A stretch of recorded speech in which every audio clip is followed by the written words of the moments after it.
Welcome back to the Millennial Starseed. I'm your host Adriana, and today we're going to discuss things that happened since my previous episode. It's been a while. I was guided to go on a 21-day water fast, and I did share a download that I received after this water fast ended. I'm gonna put the link in the description below. And so today I want to talk about the mechanism of reality as DNA, because it's related to conscious sovereign presence, which I also shared information on my Instagram about it. And conscious sovereign presence is basically a form of a silent treatment that we undergo to process information and to get to know ourselves better. You do it either by yourself, to yourself, or by someone else. When we are in the silent treatment, there are a few benefits.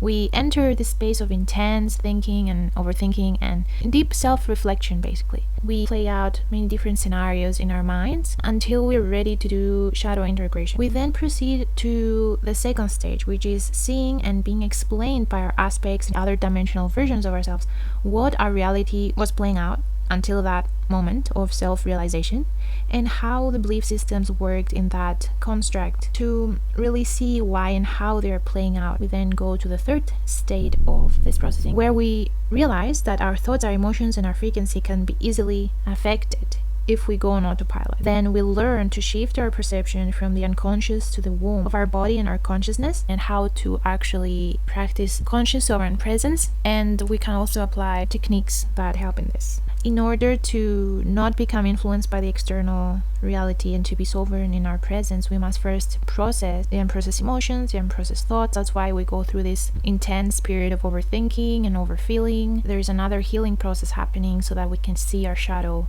befriend it, and transmute what it appears to slow us down. And then we can also work with the body to release those stored emotions through different techniques. And this is what I do in my sessions, basically. So in the silent treatment, we enter this phase of getting to know the self, both the human, of how it perceives reality, and also as a higher human in the sense of the inner child and the spirit guide. We have this training space of self-expression, and we get to know our true feelings. And I received a download about reality of how to manifest the highest timeline and what prevents that from happening. We have conditions and blockages in the body that are created by our thought forms and our defense mechanisms, and so they're stored in the body. They solidify and they prevent the life purpose from happening, because the thoughts are looping emotions that condition body and mind, and then we cannot have sovereign presence. We don't feel safe, we forget to ground, and we are constantly on autopilot. We don't have structure, we're basically all over the place, trying to create in the external, and we forget to return to the internal, to the presence. Even if we do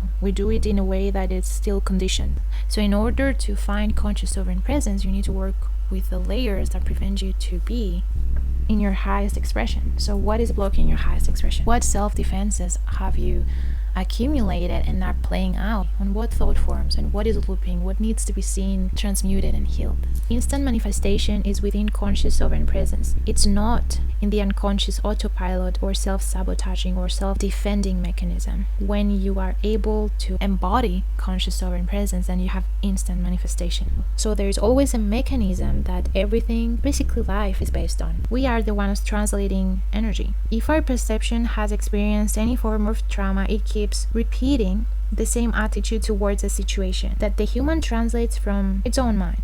So if the human has been conditioned by repeated programming for a long period of time, it acts in a way to prevent or shield themselves from becoming hurt. So this is a defense mechanism and a way to survive trauma. Trauma can be translated from our mind or a belief that someone bases their reality and perception on. This is why we need to self-reflect often, because things that we perceive as our own are basically other people's belief system. So if the perception of the human remains in a loop and playing the same reaction every time a situation arises, then the outcome of the defense mechanism affects their perception through thoughts and emotions, and then the way of being, the stability within the body. The human sometimes is being limited in self-awareness because the human cannot process a traumatic experience, and they loop in it. And they blame others to cause an effect that in a way they ask that other person to be that reflector to them as a solution. We are teaching each other or conditioning each other. So the point in this is to choose from which frequency we wish to experience situations, from a higher frequency timeline or from a judgmental and traumatic one. We have a birthright to be sovereign about the way we choose to embody our expression. Highest expression is based on our original blueprint as sovereign humanity, with multidimensional potentiality and accelerated ascending consciousness. Self as self-accepting, as harmonious within the internal duality, in balance, neutral, and open from within the perception, so that the consciousness can remain free, flowing in and out the vessel, providing light information without heavy density. The density is caused by the result of our thoughts and our emotions based on the unprocessed and traumatic programming.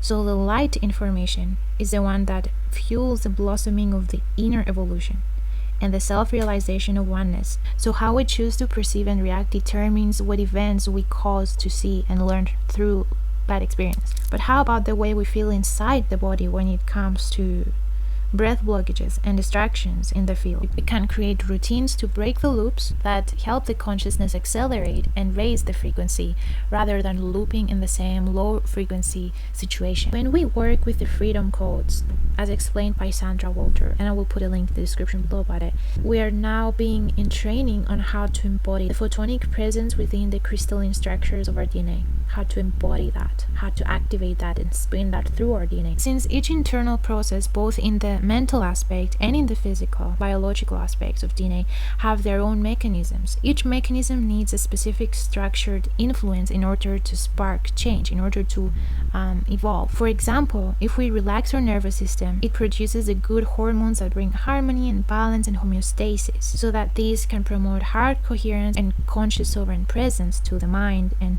we work then with the freedom codes and within the heart coherent state.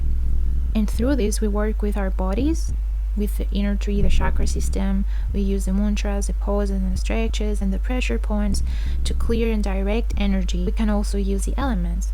And we learn how to use our divine DNA to access more of its knowledge from within us, because it's inside. So when we learn how to work with ourselves from our own intuitive nature using specific techniques, we activate that potential that is within our human consciousness, and it's infinite and multi-dimensional. The more we do it, the more we learn, the more we master our skills and our abilities, both physical and energetic. Our physical body is our instrument. We use it to experience the inner reality from a higher perspective or from a lower perspective.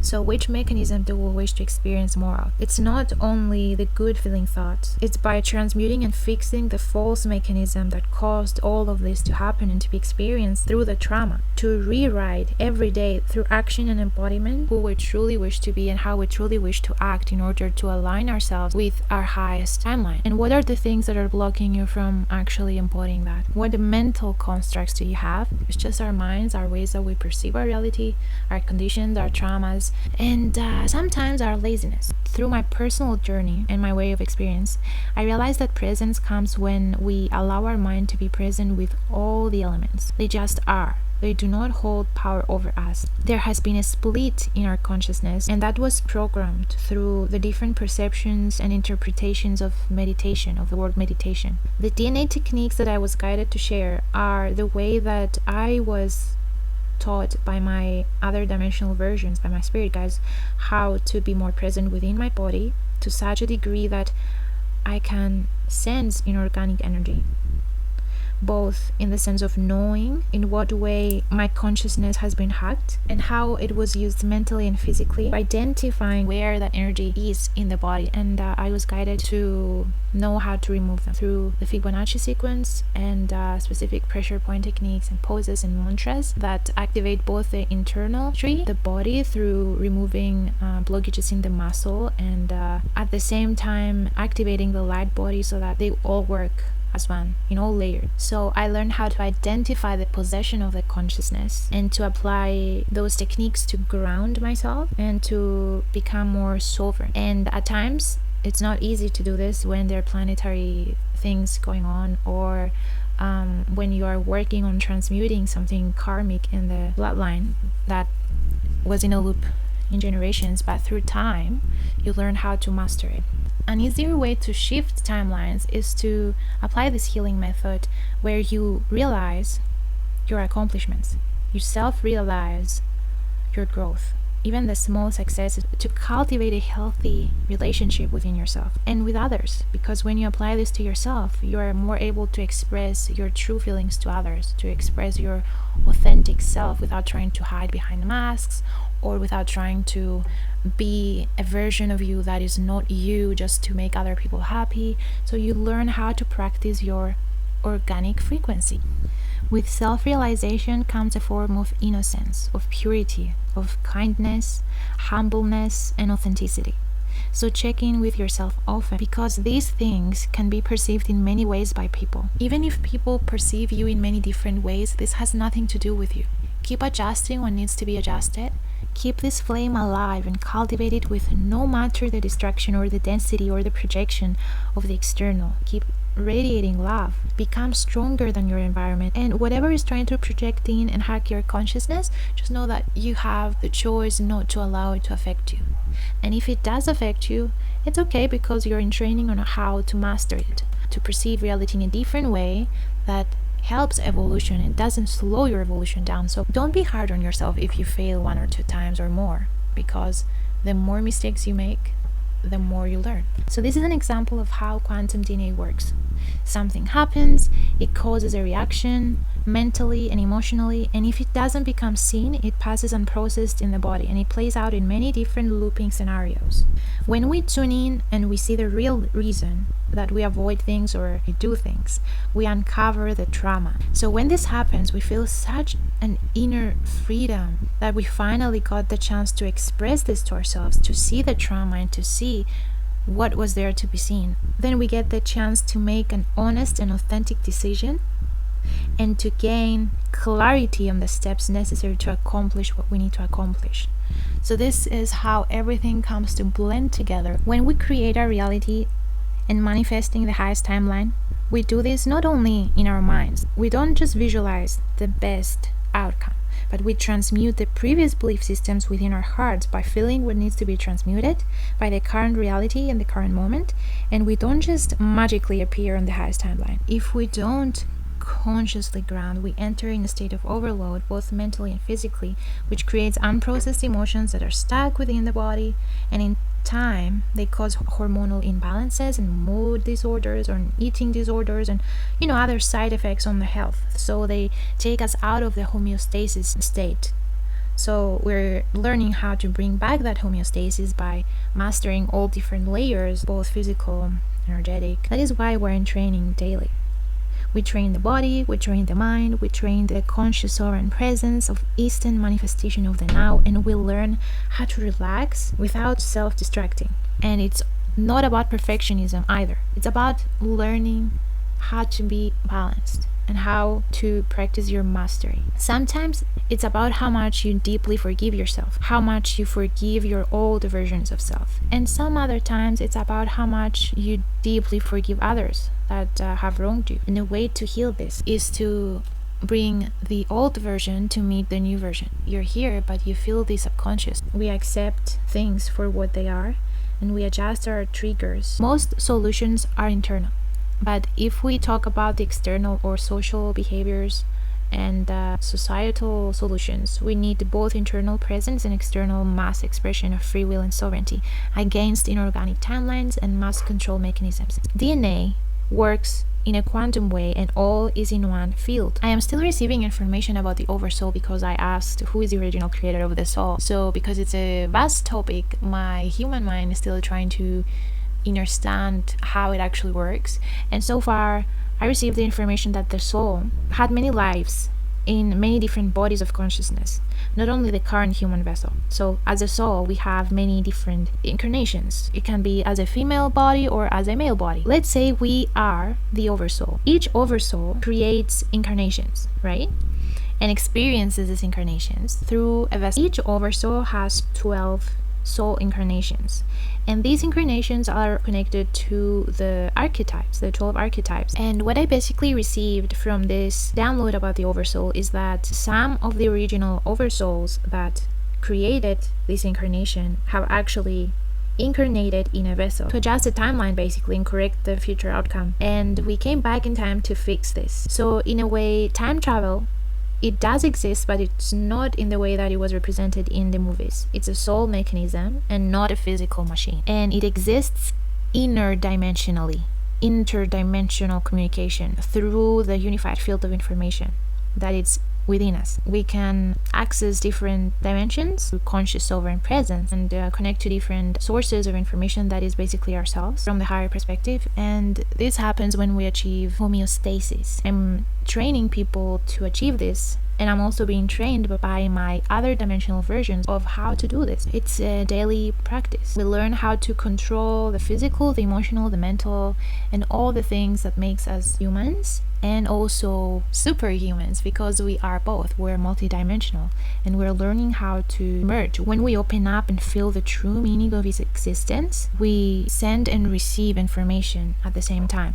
The reason that the oversoul exists and creates incarnations is basically because it wants to evolve as an oversoul, just like we want to evolve our souls and we want to heal karmic loops, generational karma, and all the things that we're healing as a collective. We chose the specific archetypes and specific ways to do this. We're fractals of the original, and so we also provide for the oversoul. It's like imagine a scientist creating experiment. Imagine that the oversoul is a scientist and each incarnation is basically the experiment. It provides information both for the vessel and for the oversoul, like a feedback, and you adjust for the next one. And so I asked, who created the oversoul? And I received the answer, the original mechanism that creates oversoul. It has always been there and it doesn't die. It has no time and it has the ability to create time if it wants to. Creator likes to learn from its creations, and so we also have our own creations, just like we have, let's say, a form of expression on social media, and we express things, and it doesn't have to be on social media. I'm just giving this as an example. The original creator of the soul, which is a mechanism that creates oversouls,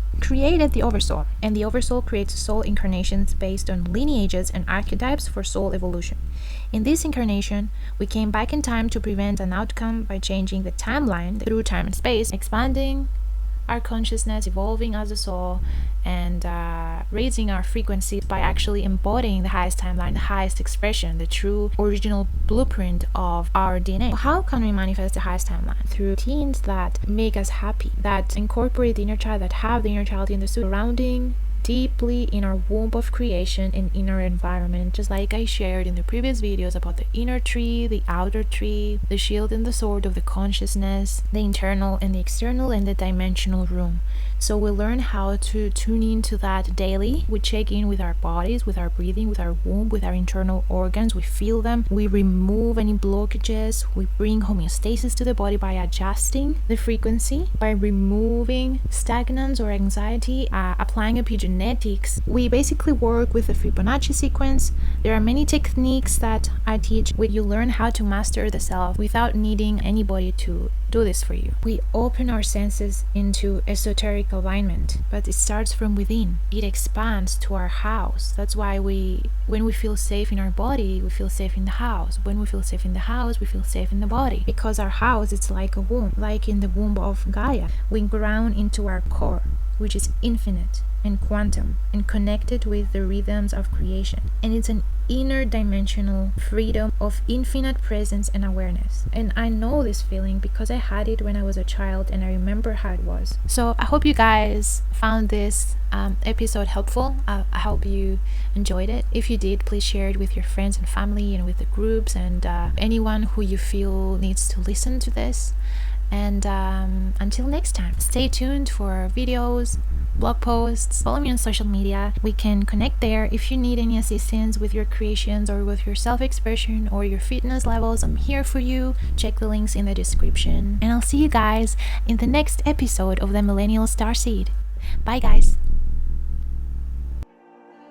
What do spirits say?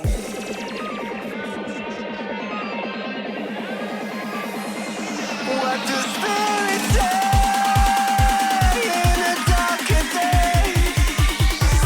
What do spirits say?